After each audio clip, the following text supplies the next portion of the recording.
Hello everyone, welcome to the channel. This is Yunus Emre Alcıoğlu. Alias 2025.1 is on air and today we will be looking into that, and without further ado, let's dive in. Yes, the introduction first, the overall explanation of what they've done pretty much on that update. Alias is already major software, so the updates that it receives is kind of quite detailed stuff. Actually, it's not that major things I've seen for almost like two years in a row, let's say. Of course there are big changes, but not that much affecting one's workflow, to be honest, because you know, when you get used to something, you just go along with it. Thus, we added the option to simply select 4 sides to automatically create a 4-sided corner blend. Yeah, nice. We also made I always use Square for that. Fillet tool. You can now create a this one is great actually. It came from the last update, but at this one they have kind of dived into that. There are some improvements. Yeah, when it comes to the curvature comms, actually I have never used curvature comms on smaller fillets. I don't know, maybe someone uses it. In the gap check tool, we have added options to gap check control using the different mouse buttons, which is more convenient when checking your design.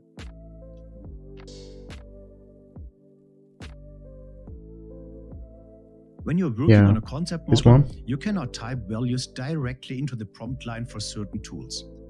For example, when using the cut tool and you want to snap to the middle point, cut it right in the middle by typing in. To the center of the Instead, maybe in here we can try something easier, which already exists. Control Alt and snap. I don't know, it's only me, or what do you guys think? Isn't this easier? I guess this is easier than that. But anyways,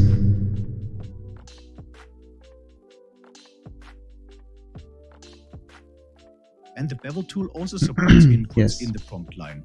You can now enter all values of the Bevel options there. Pretty much the same with the previous one, but I can add one more thing when it comes to the Bevel. Let me just create one cube, one box over here, and scale that. The thing is, when we used Bevel, what I need the most is while using subdivision modeling. When we used Bevel, let's say this is fine. Then I've changed my mind. Let's say I want to go back, but the thing is, there is no option for that. You may think, let's delete these 2 rows, but it isn't in the position where it's used to be. Of course, at this phase we can correct that manually, but imagine that in a way complex shape.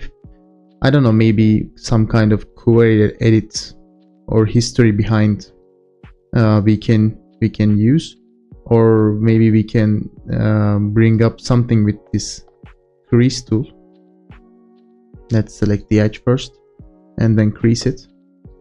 You know, once you crease it, it kind of sharpens that corner. So maybe, I don't know, maybe we can add something into the crease tool.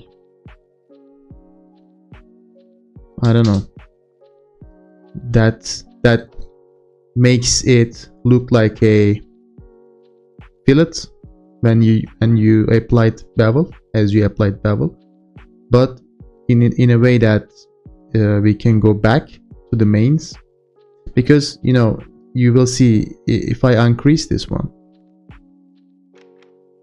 So now I am where I used to be. But it's not the same as you do Bevel. It's like you are somewhere else. You cannot go back to the initial CV layout. But when you use crease tool, you can go back to the initial patch layout. But what if we add some sort of option to the crease tool that makes this corner look like a bevel? I don't know. Maybe that may happen in the further phases. Let's go on. You will be happy to see that you can now save the incremental and the current file at the same time if you'd like. And the items yes, this is the saving settings for the same color, so you have cleaner, a much better overview of your naming conventions. Cleaner Additionally, we added more item data naming. Like YY nice and one, the underscore, actually. which improves the customizing of file names. When working with references, we indicate a changed file using an icon which is displayed when a child reference is out of date and needs to be refreshed.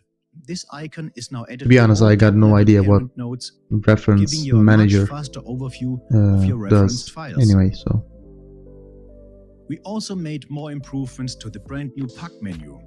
We have provided more options and more flexibility in your modeling the pack menu. Using the pack. This is the famous one from the last update.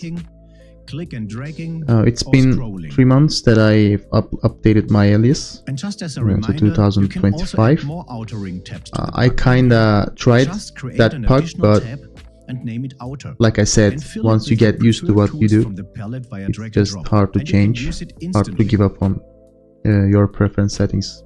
Pretty much I use hotkeys, so I don't need to look for the tools from the pack menu or the palette over shells most of the time when I do surface modeling rather than subdivision. Maybe I can implement this for the subdivision modeling. It seems quite useful actually. You also can access the pack shelf directly from there. And some improvements about it. And the 2 hotkeys are now accessible within the hotkey editor. So customizing your pack is now much easier and faster, giving you the opportunity to speed up your workflows and save on mouse travels. I also want to point out again that you can also explore all our new features using the built-in What's New shelf to get a quick overview and access to the new tools. And last but not least, we added multiple changes to import and export options for new and existing file formats. For FBX, you can now choose between exporting. This is, I guess, pretty much it, guys, for the update. And the DWG export lets you choose between the different let me know what you think. formats. But of course, consider Alias is pretty mature software. For more information, please and look at the documentation. Has more or less minor updates when it's come to the next level of software development. Yeah, but of course, let me know what you think. Do you find yourself using these changes, or are you adopting these changes rapidly? Let me know in the comments, and see you on the next one. Bye bye.